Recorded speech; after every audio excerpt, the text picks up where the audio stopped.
Let me warmly welcome you all to this Permettez-moi de vous souhaiter à vous tous la bienvenue à ce panel en ligne où on va parler du partage des solutions de la nature. Je m'appelle Peter Doxey, je suis spécialiste en programme dans notre division des sciences de la Terre à l'UNESCO et je suis également co-président de notre équipe sur le changement climatique. Je suis le modérateur de ce panel. Ça fait partie de la célébration par l'UNESCO, le 22 mai, de la Journée internationale de la biodiversité. C'est une fête annuelle. C'est le cinquième et le dernier panel dans une série de discussions en ligne disponible sur le site internet du programme L'homme et la biosphère, MAB, de l'UNESCO. Je suis maintenant ravi de pouvoir vous présenter notre panel composé de 4 experts éminents. Dr Humberto Elgado Rosa, directeur de Capital Naturel dans la Direction générale de l'environnement de la Commission européenne, le Dr Vladimir Ryabinin, secrétaire exécutif de la Commission océanographique internationale, la COI de l'UNESCO et ADG de l'UNESCO. Le Dr Mechtild Dressler, qui est directeur du Centre du patrimoine mondial de l'UNESCO, et dernièrement Dr Miguel Nijnerkot, qui est secrétaire exécutif du programme MAB. Je vous souhaite à vous tous la bienvenue. Bon, je vais poser maintenant ma première question au docteur Miguel Krisnergott.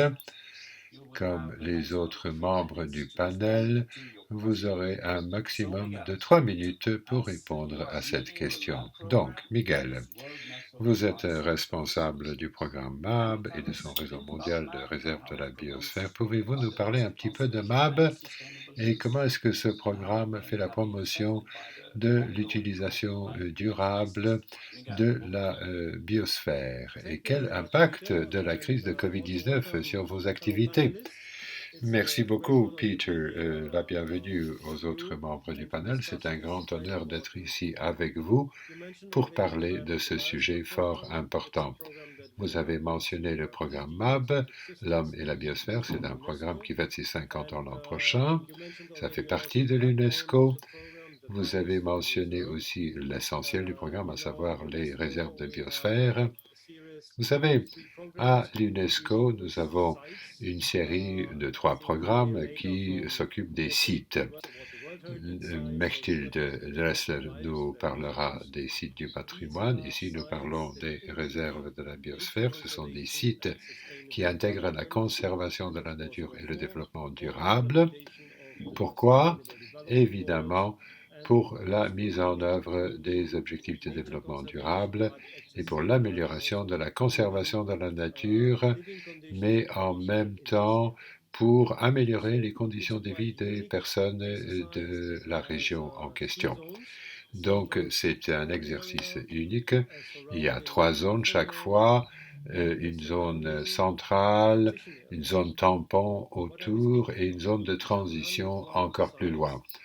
De quoi parlons-nous? 701 sites dans 124 pays du monde, y compris 21 réserves de biosphère transfrontières qui sont des 2 côtés d'une frontière politique.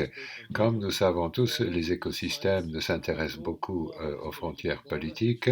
Donc il y a des sites de ce type transfrontières qui stimulent la coopération politique pour le développement durable, pour la coopération entre les peuples des 2 côtés de la frontière. Je pense qu'il est important aussi de mentionner, c'est le bon moment d'en parler, nous sommes tous en confinement, nous sommes tous chez nous.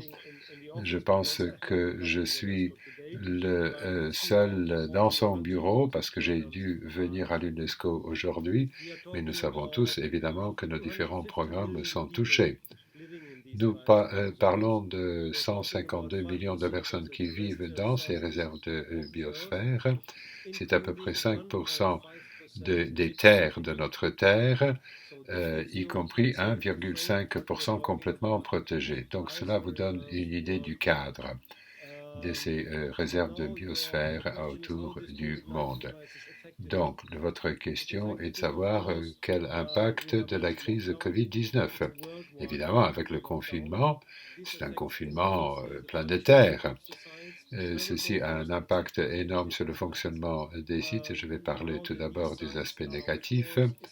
Ces sites sont établis par nos États membres pour attirer l'attention au pays, comment améliorer les conditions, comment créer des emplois, comment créer des opportunités. Si on parle des emplois, évidemment, un site en confinement n'est pas visité, il n'y a pas de touristes, il y a de la pression, parce qu'il y a d'autres activités qui se développent qui ne sont pas forcément en pleine harmonie avec la philosophie.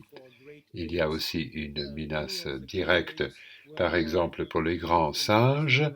Beaucoup de grands singes autour du monde vivent dans ces réserves. Il y a une espèce qui vit exclusivement dans une seule réserve. Donc s'il y a une menace, à peu près les grands singes sont nos cousins. Donc s'il y a un virus qui s'attaque aux êtres humains, ça peut être très dangereux pour les grands singes aussi. Donc, il faut prêter une attention particulière à ce problème. Mais je ne voudrais parler que des aspects négatifs, il y a des aspects positifs aussi. Par exemple, nous sommes ici maintenant dans une vidéoconférence, une conférence virtuelle dans tous nos réseaux. La façon de coopérer par ces conférences virtuelles, cela s'améliore. Nous avons une nouvelle façon d'interagir. Nous pouvons déclencher des alertes mondiales. Ça semble être tout à fait normal aujourd'hui, mais il y a quelques années, ce n'était pas imaginable. Donc c'est un aspect positif quand même. Et quand on parle de ces sites et de leur résilience et la réponse aux crises, je pense que par cet effort mondial conjoint, la résilience des sites sera améliorée et je pense que cela nous permettra de vraiment aller de l'avant. Donc, traitons tout cela comme une opportunité pour changer le monde, une occasion aussi pour voir comment nous pouvons trouver dans ces sites des solutions fondées dans la nature pour réagir à la crise. J'espère que la crise va s'arrêter relativement vite. Je dis relativement parce qu'on ne sait pas quand, mais comment pouvons-nous développer et appliquer des solutions fondées dans la nature pour améliorer d'abord la conservation. Il y a beaucoup à faire pour améliorer la conservation et aussi pour améliorer la partie développement durable. Et peut-être qu'on en parlera un peu plus tard dans notre discussion. Je m'arrête là pour l'instant. Merci beaucoup. Merci beaucoup, Miguel. C'était une bonne introduction, une excellente introduction au programme MAB et son réseau de réserve de biosphère.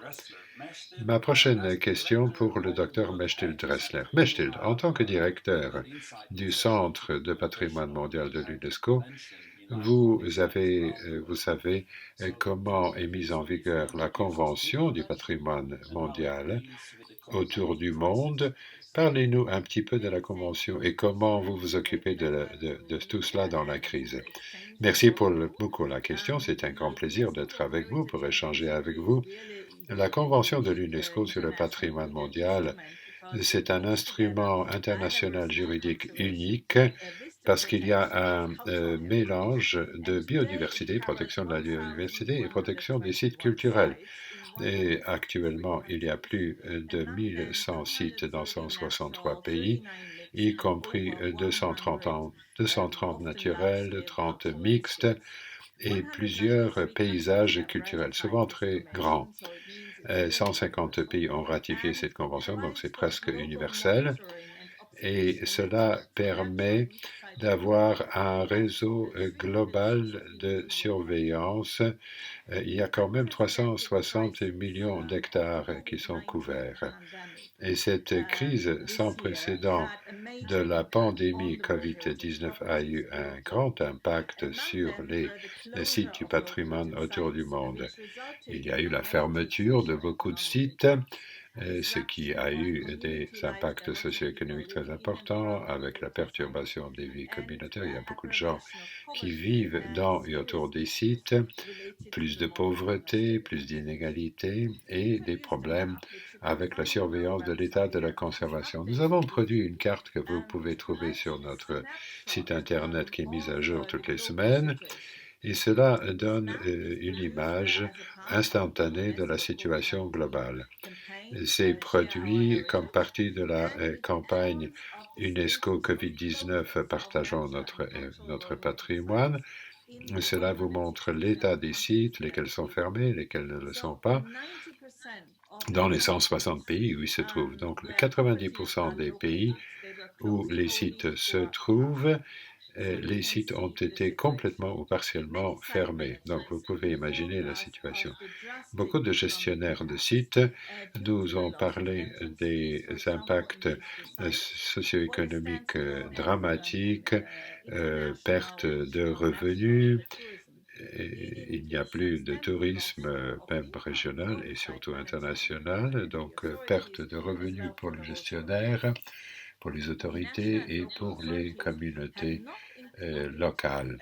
Et les autorités nationales, régionales n'ont jamais inclus une pandémie de ce type dans leur plan de gestion des risques. Nulle part. Même si les sites sont fermés, il est possible de continuer la surveillance dans les sites naturels. On a profité des drones ou des interventions d'urgence ou des images satellites pour surveiller ce qui se passe. Mais dans certains sites naturels, l'absence d'activité touristique combinée avec les défis auxquels les gestionnaires sont confrontés, la surveillance, combat de la contrebande, etc., et perte de revenus touristiques, tout ceci a donné lieu à une augmentation d'activités illicites. La population des grands singes, les orang-outans, les chimpanzés, les Nobotu, on les surveille sur une base quotidienne, mais ce n'est plus le cas maintenant. Ces grands singes peuvent être vulnérables au SARS ou au Covid. Et les sites naturels peuvent être protégés en interdisant complètement le commerce de faune sauvage. C'est la meilleure façon de réduire la dissémination des maladies zoonotiques. Et les autorités locales et les gestionnaires de sites ont permis aux touristes de voir ce qui se passe sur des vidéos des gestionnaires de l'île J2, par exemple. C'est une île qui est sur la liste. C'est aussi un géoparc et une réserve des dinosaures, mais c'est aussi un site Ramsar. Et là, il y a une vidéo qui est sur Internet. Ceci est très touchant. Et nous avons voulu surtout aider les sites en grand besoin à cause du Covid, pour les aider à récupérer après la crise, en mettant en place des modèles de tourisme durable et en soulignant l'importance des approches de développement durable conformément à notre politique générale au centre. Et je pense que c'est une partie extrêmement importante de la composante de réponse à long terme. Pour nous, cela inclut aussi une certaine adaptation au changement climatique, parce que ce jour de biodiversité, il ne faut pas oublier non plus les défis liés au changement climatique. Merci beaucoup, Mechtilde. Vous avez souligné l'importance cruciale pour la Convention de la biodiversité de ces sites du patrimoine naturel, confrontés à beaucoup de défis à cause de la crise actuelle. Excellent travail. J'en viens maintenant au docteur Vladimir Ryabinin. Vladimir, apparemment, la crise Covid-19 a eu un impact sur le système d'observation des océans. Donc, je pense que vous pourrez peut-être nous donner une idée de l'importance de la santé des océans pour la durabilité de la planète, pour la santé des êtres humains et nous parler aussi du rôle de votre commission à cet égard. Merci beaucoup Peter. Moi aussi, je suis content d'être membre de ce panel avec des collègues distingués qui sont des amis aussi. Je vous félicite à l'occasion de la Journée mondiale de la biodiversité. Je vous présente un petit peu l'organisation dont je suis le chef. La commission océanographique intergouvernementale fait partie de l'UNESCO, mais c'est un organe indépendant qui se concentre sur les sciences océanographiques et qui aide les gouvernements à observer et à protéger les océans. Nous avons 150 États membres. En fait, la COI de l'UNESCO gère un système global de surveillance des océans dans les conditions de ces crises sanitaires. Il y a une réduction de ces observations parce que les navires se trouvent dans les ports en confinement et à cause de cela, il y a de l'équipement assez cher qui a été laissé dans l'océan sans aucune intervention humaine. Donc, nous envisageons comment traiter de cela après la crise, parce que les observations océanographiques sont très chères. Et la Commission a un système d'alerte du tsunami, par exemple, et il y a eu pendant ce confinement un certain nombre de tsunamis. Que faites-vous si vous êtes en confinement et s'il y a une alerte de tsunami? Votre vie est en danger doublement. Donc la Commission a développé des lignes directrices qui permettent de sauver des vies humaines en cas de tsunami pendant un confinement. L'océan, ça fait partie de notre vie, c'est un régulateur du climat. Pour ceux qui souffrent du coronavirus, il y a quand même 50... Le problème, c'est la respiration. C'est l'océan qui produit 50% de notre oxygène. Donc, nous avons un système d'observation de l'océan qui observe aussi la biodiversité dans l'océan. C'est fait au niveau moléculaire, au niveau génétique. Nous avons aussi un système d'observation pour les dangers, les catastrophes dans l'océan, les tsunamis par exemple, mais les autres aussi, les cyclones, le cyclone Harold récent, qui a eu un impact sur une zone en confinement en Fidji. C'est un bon exemple, mais nous faisons aussi des contributions à la prise de politique, la décision politique. La Convention du droit de la mer va peut-être être étendue bientôt, je l'espère, pour protéger la vie dans l'océan avec une base de données et un système qui va développer la capacité des pays pour protéger la faune dans l'océan et éduquer aussi le public sur le rôle de l'océan. C'est une communication importante. Nous le faisons avec nos partenaires qui sont représentés sur le panel parce que nous avons tous le même objectif, à savoir que les citoyens savent mieux comment protéger d'une façon optimale notre planète. Merci.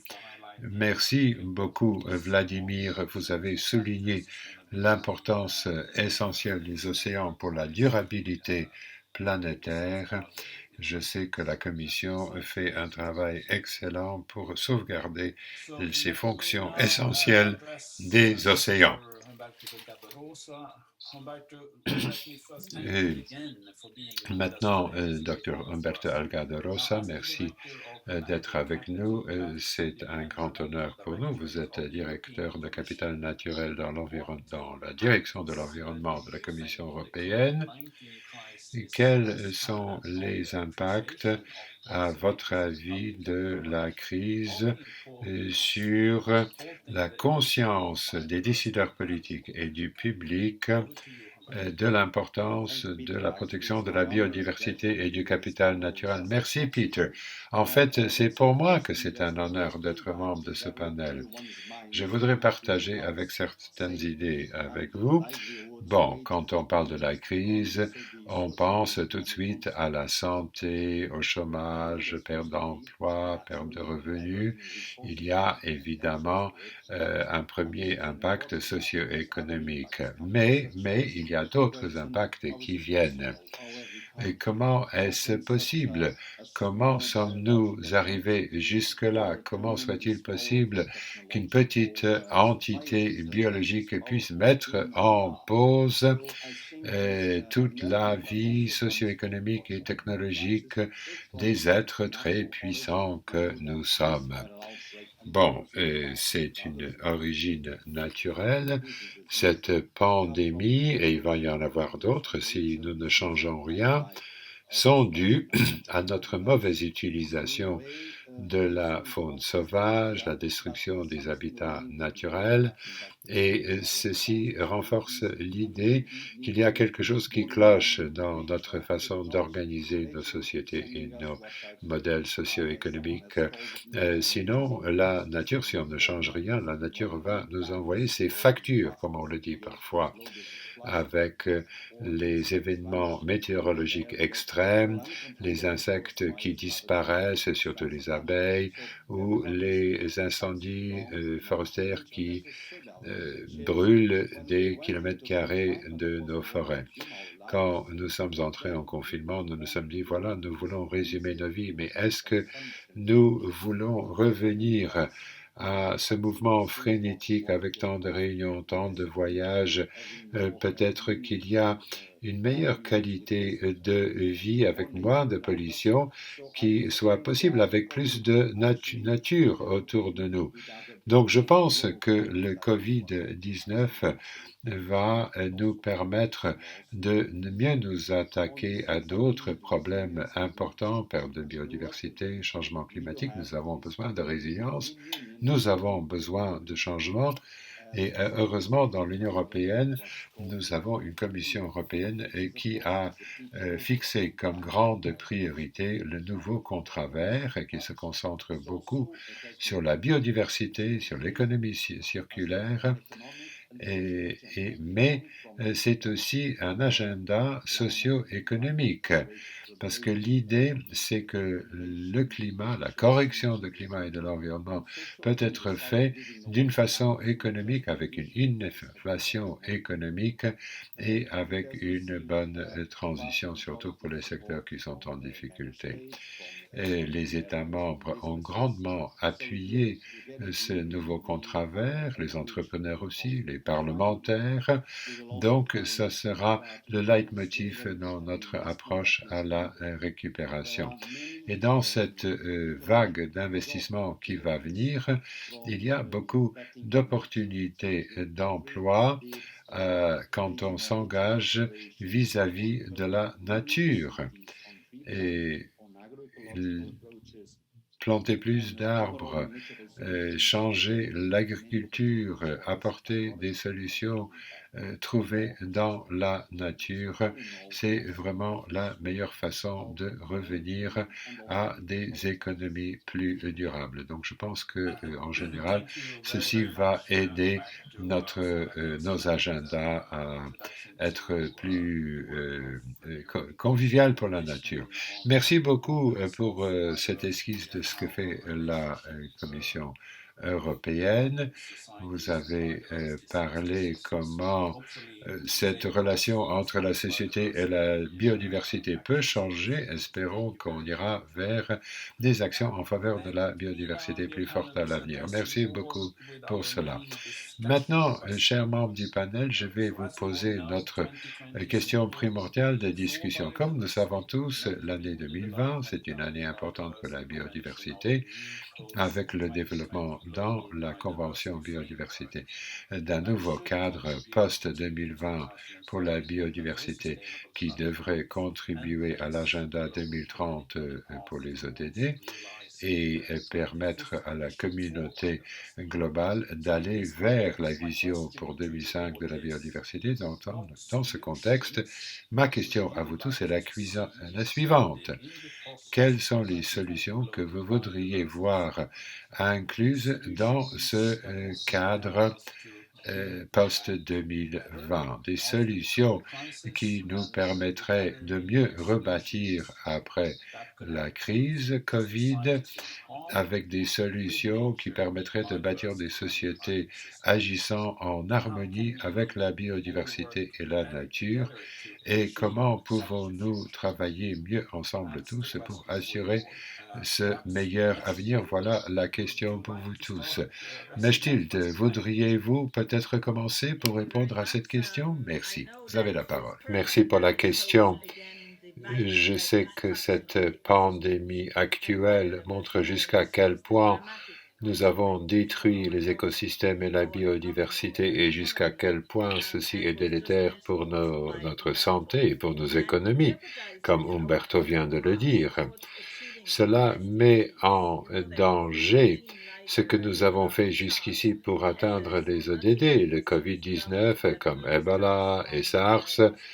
C'est une maladie zoonotique où la maladie passe d'une faune sauvage à la population humaine et les scientifiques considèrent que l'énorme dégradation environnementale et surtout la destruction des habitats et le commerce en viande sauvage, tout ceci contribue à cette dissémination. Et avoir des zones larges protégées, les mesures importantes pour réduire à néant le commerce de faune sauvage, c'est important pour réduire au minimum l'émergence de ces maladies à l'avenir. Et donc nous espérons que dans ce cadre post-2020, qu'il y aura des objectifs ambitieux pour augmenter la superficie de la planète qui est mise de côté pour protéger les écosystèmes. Mais il faut aussi aller plus loin et mettre en place des conditions qui rendront possible le bon développement de ces écosystèmes. Les sites du patrimoine naturel sont sous-financés. Souvent, il y a de l'exploration minière autour des projets hydroélectriques qui sont tout à fait inconformes avec les objectifs de ces zones. Il ne faudrait pas qu'il y ait du développement non durable dans ces zones. Il faut plus de coopération et plus de solidarité parmi les nations pour y arriver. Si nous pouvons assurer une protection de zones beaucoup plus importante de la planète, ça va protéger la biodiversité et cela permettrait aussi de réduire le réchauffement climatique en assurant la séquestration de carbone. Je voudrais souligner aussi la valeur patrimoine de la nature. Il ne s'agit pas seulement de sauvegarder les écosystèmes ou les services d'écosystèmes dont nous avons besoin. Ça fait partie aussi de notre identité comme espèce. Sans nature, nous perdons notre humanité. Et je pense que le Covid-19 nous rappelle à nous les êtres humains qu'il faut être humble. Nous faisons partie des écosystèmes de cette planète, nous faisons partie de la nature et beaucoup de nos cultures sont fondées sur le respect pour la nature et nous devons réapprendre à respecter la nature. Nous avons besoin d'un nouveau contrat, la réécriture d'un contrat avec la nature et le cadre post-2020, c'est une occasion de le faire avec les autres conventions sur la biodiversité. Ma convention en fait partie. Je pense que nous devons coopérer pour assurer plus de synergie et de liens les connectivités entre les différents écosystèmes, tout cela est essentiel. Merci beaucoup. Merci, Mechtilde. Merci beaucoup de nous avons énuméré cette liste exhaustive de solutions ou de points à inclure dans le cadre post-2020. Vladimir, pour vous, les océans, que faut-il mettre dans le cadre post-2020? Merci beaucoup, Peter. Je serai très précis sur ce point. Nous sommes en contact avec la Commission pour la biodiversité. Nous soumettons nos propositions pour le cadre post-2020. C'est vraiment une opportunité et moi, je voudrais vous proposer d'une façon très simple comment ce cadre devrait fonctionner pour les océans. J'ai parlé déjà des observations des océans et qui contribuent à notre compréhension des océans. Mais nous savons que nous ne connaissons que 10 à 25% des espèces qui vivent dans les océans. Il reste beaucoup à savoir. Donc, on doit passer de l'étape actuelle, utilisation parfois illégale des ressources des océans, vers une gestion vraiment écosystémique des océans. Dans les zones côtières, il y a une approche qui s'appelle gestion côtière. Il y a des approches spéciales de planification maritime. Nous avons une bonne coopération avec la Commission européenne à cet égard. Nous essayons de promouvoir cette idée de planification maritime pour le monde entier. Et pour les zones au-delà des juridictions nationales, il y a une nouvelle loi de la mer qui doit nous indiquer comment gérer cela. Mais après 2020, on aura une décennie des Nations Unies des sciences océanographiques pour le développement durable. Nous sommes en train de nous préparer pour cette décennie.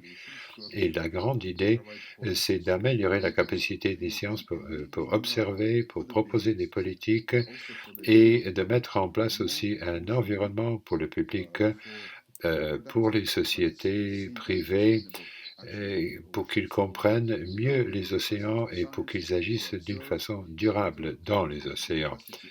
Donc la capacité d'observer doit être renforcée et doit pouvoir mieux protéger les océans. Pour l'instant, nous avons des zones protégées maritimes de type différent. Et qu'est-ce qui est protégé? Bon, le système n'est pas très efficace actuel et c'est quelque chose qui doit être amélioré. Il faut protéger d'une façon plus efficace. Voilà donc les étapes les plus importantes pour nous en tant qu'océanographes.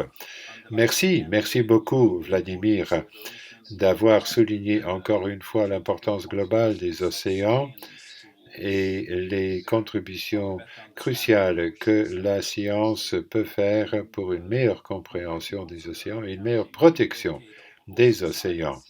Oui, cette décennie future des Nations Unies pour les sciences océanographiques gérées par votre commission, ça sera très important. Umberto, voulez-vous peut-être continuer sur cette question, sur les solutions, dans le contexte de la Commission européenne?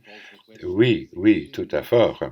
La question tombe à pic parce que la stratégie biodiversité pour 2030 de la Commission européenne est en train d'être publiée. J'ai parlé déjà de ce nouveau contrat vert où il y a une grande ambition par rapport à la biodiversité. Il ne s'agit pas seulement de protéger et de restaurer les écosystèmes, mais aussi parce que l'idée, c'est que l'Union européenne doit être pionnier, doit être un leader, donner le bon exemple pour la biodiversité, comme elle l'a déjà fait pour le changement climatique. Et si vous regardez dans cette stratégie, vous verrez que l'agenda est tout à fait transformatif. Il y a des engagements, il y a des résultats mesurables, quantifiables en termes de perte de biodiversité. Il y a une grande ambition de protéger beaucoup plus de sites, pas seulement des parcs naturels qui doivent être bien gérés. Il y aura aussi une ambition de restauration des forêts, des océans, des pêches, des terres agricoles et même les zones urbaines, là où on peut, par la restauration active ou passive, permettre à la nature de revenir. Et il y a beaucoup là-dedans sur la gouvernance, le financement, le changement, la coopération avec le secteur privé, etc. Donc tout ceci, je pense, vous donne une idée de ce que l'Union européenne voudrait voir à l'échelle globale. Et le plus important, c'est peut-être de fixer les cibles ou les objectifs. Quand c'est quantifié, il est plus simple, il est plus facile de mettre en œuvre le changement. Donc, nous voudrions qu'il y ait un accord par rapport à la biodiversité sur les objectifs mesurables et quantifiables, tenant compte des 3 objectifs de la Convention de protection, etc. Les moyens de coopération, renforcement des capacités, rassemblement des ressources pour que tout le monde puisse participer. Et il doit y avoir quelque chose de différent pour ce qui est du processus et de la gouvernance. Il faudrait que dans cette convention de biodiversité, il y ait des éléments vérifiables sur lesquels on peut faire rapport pour que chacun sache où il est, ce que fait chaque partenaire et comment il faut renforcer nos ambitions. Pour sous-tendre tout cela, il faut comprendre que la nature nous propose beaucoup d'avantages, y compris protection du climat. Donc, cette approche écosystème, quelle que soit la terminologie, ce n'est pas l'essentiel. L'essentiel, c'est de comprendre que la nature nous aide et que les solutions sont souvent présentes dans la nature. Et si la nature pouvait revenir, elle trouverait elle-même les solutions pour cette période après 2020. Voilà un peu nos ambitions pour ce cadre.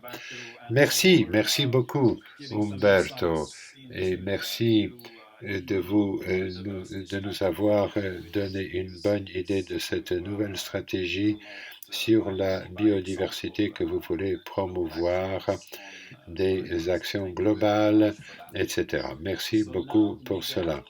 Maintenant, Miguel, et vous, les solutions, qu'est-ce qu'il faut mettre dans ce cadre? Merci, merci beaucoup, Peter. Comment assurer un avenir meilleur? On nous a déjà dit que la situation est alarmante. Le dernier rapport de l'IPBES, le rapport d'ailleurs a été publié à l'UNESCO, on nous a dit que d'ici 10 ans, on pourrait perdre jusqu'à 1 million d'espèces, tout simplement parce que nous détruisons la nature, nous profitons trop de la nature d'une façon non durable. Et l'origine de ce virus, c'est vraiment l'utilisation excessive et mauvaise de la nature.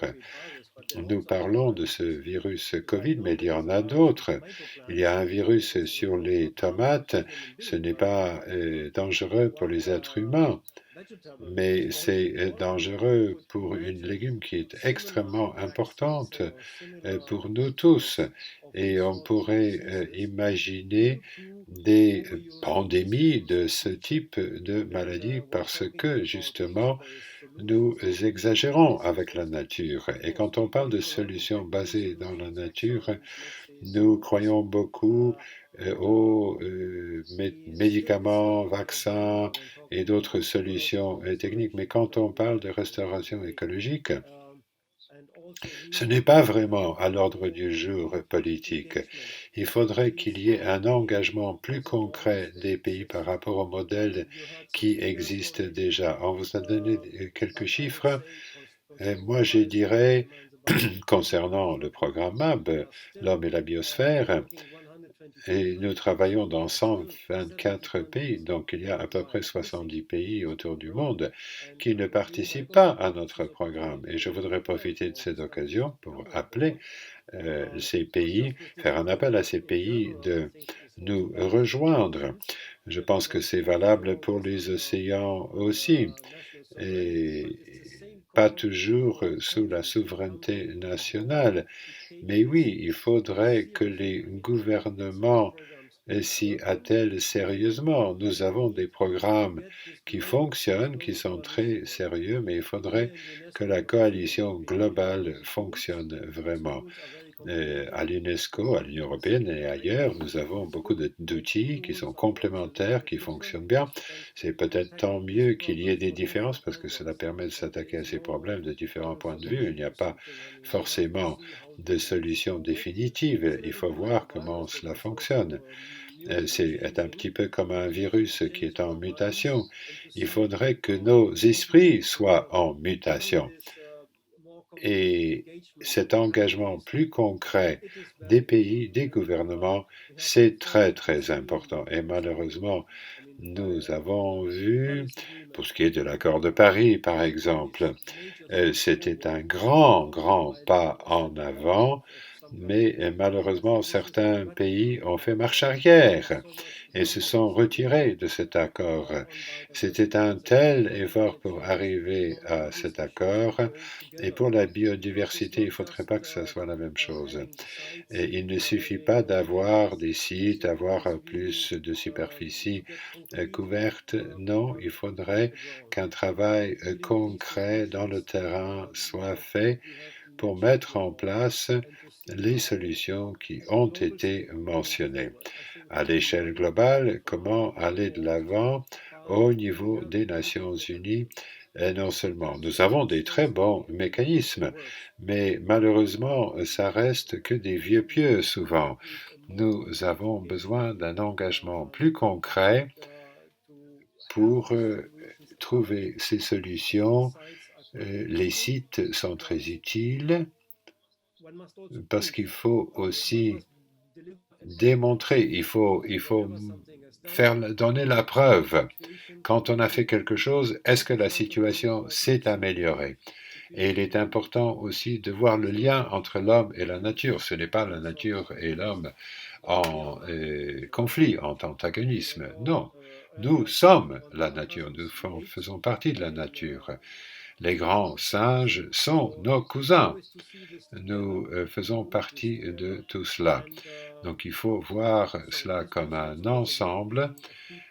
C'est lié au bien-être des individus dans les villes, la création d'emplois, génération de revenus, mais il faudrait que les sites soient résilients. Il ne devrait pas y avoir de surutilisation. Parfois, en juillet, août, les ressources mondiales sont surexploitées. Une forêt bien gérée, c'est une forêt où on profite uniquement de ces ressources qui sont remplaçables et qui sont recréées par la forêt elle-même. Merci, merci beaucoup, Miguel. Vous nous avez emmenés jusqu'au niveau international avec ces mots très sages sur l'importance de la coopération internationale et cette idée que l'homme fait partie de la nature. Donc, merci beaucoup. Il ne nous reste pas énormément de temps, mais vous avez tous dit des choses essentielles et importantes sur le cadre post-2020. Ayant écouté vos collègues sur le panel, avez-vous encore des commentaires à faire? Est-ce qu'il y a des ajouts à la discussion? Umberto, peut-être, pour commencer? Oui, effectivement, j'ai entendu beaucoup de choses intéressantes. Je pense que oui, il est important qu'on unifie les efforts sur cette question de consommation non réglementée de faune sauvage. C'est un des éléments, et le commerce Oui, ça c'est quelque chose, c'est un domaine très important. On ne va pas l'oublier avec cette crise. Mais si on va plus loin, vous savez, on parle souvent du fait que le développement durable a trois piliers, l'environnement, la société et l'économie. Et nous avons appris maintenant que ce n'est pas trois piliers, c'est trois couches. Euh, et, euh, et il y a une couche qui sous-tend toutes les autres. C'est la nature, c'est les écosystèmes. Et il faudrait que cela soit compris. Oui, nous faisons partie de la nature, mais nous avons besoin de la nature pour nous-mêmes. Et la nature est belle en plus. Donc c'est vraiment un moment où il faut faire un petit marche arrière pour améliorer la qualité de la vie, pour nous entourer de la nature.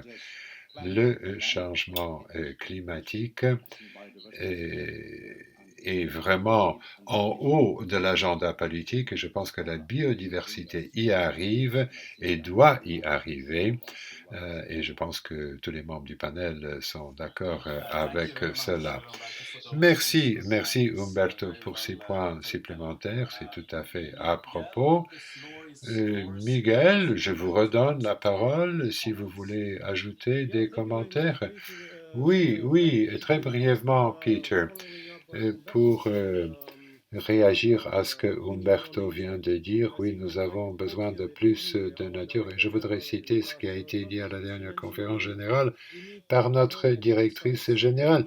Nous avons besoin de plus de sites, de plus de réserves et des réserves plus grandes.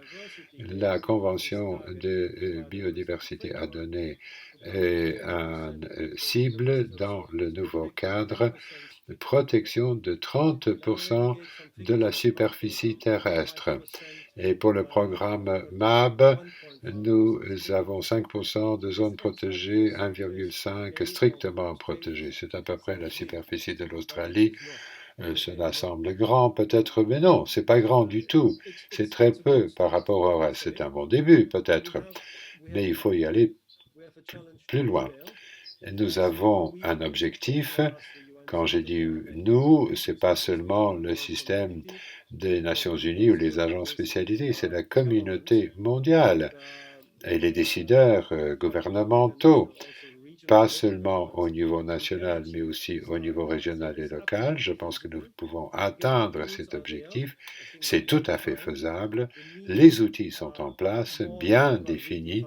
Les besoins sont compris, surtout grâce à la crise. Donc allons-y, allons-y. Ceci devrait être un signal positif. Nous avons remarqué, nous avons observé que quelque chose cloche, quelque chose ne fonctionne pas du tout, et il faut le refaire, et il faut le refaire mieux.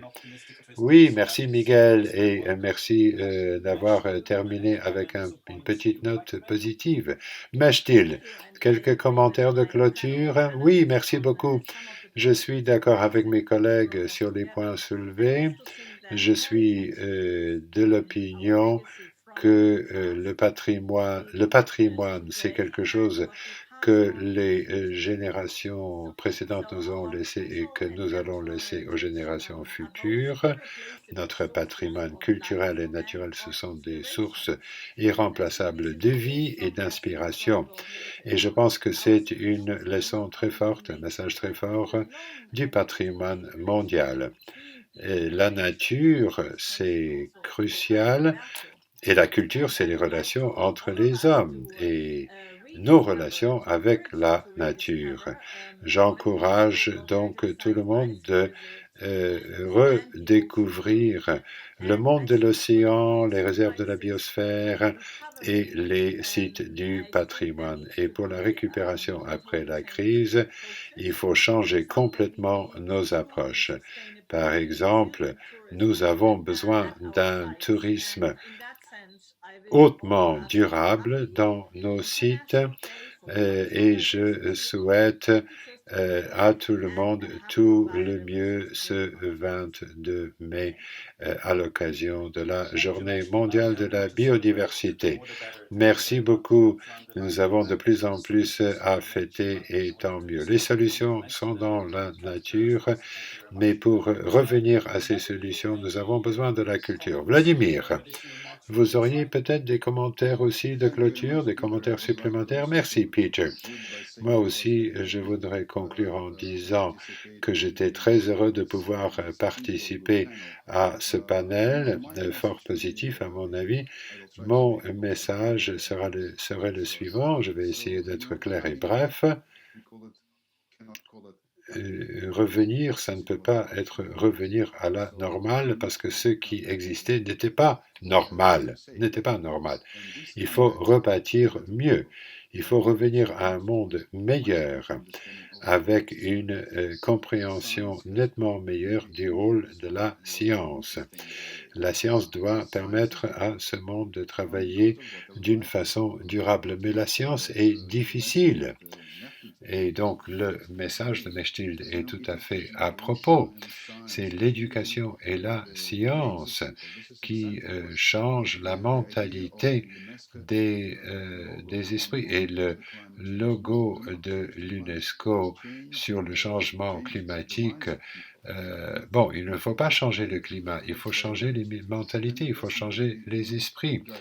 Et si nous travaillons ensemble sur la biodiversité, ce n'est pas seulement le travail direct pour protéger la biodiversité, c'est important aussi, mais le plus important, c'est de changer les mentalités, assurer un bon multilatéralisme, travailler avec la Commission européenne qui est un leader dans ce domaine, comprendre tous ensemble le fait que nous faisons partie de la nature. Et je pense que cette crise de Covid-19 nous apprend tout cela et il faut vraiment entendre le message.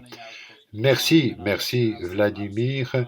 Il ne nous reste plus de temps, donc je pense que vous avez bien résumé les discussions de ce panel d'une façon très élégante.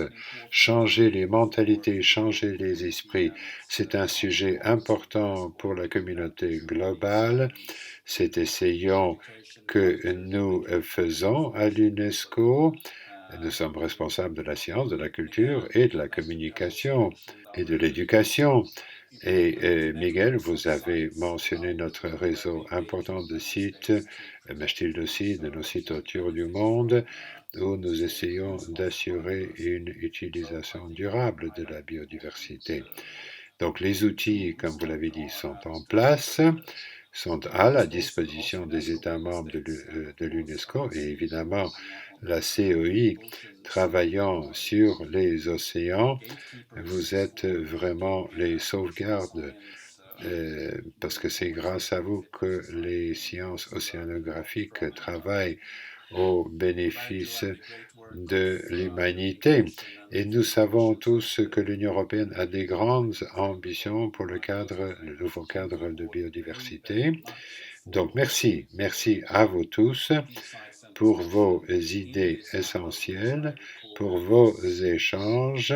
Je vous rappelle que cela ne fait que partie d'une série de panels organisés par l'UNESCO pour fêter la Journée mondiale de la biodiversité. Avec cela, je vous remercie tous et je clore ce panel en vous souhaitant tous la sécurité personnelle, gardez aussi la biodiversité et n'oubliez pas que nos solutions se trouvent dans la nature. C'est le thème de la journée mondiale de cette année. Avec cela, merci à vous tous et au revoir.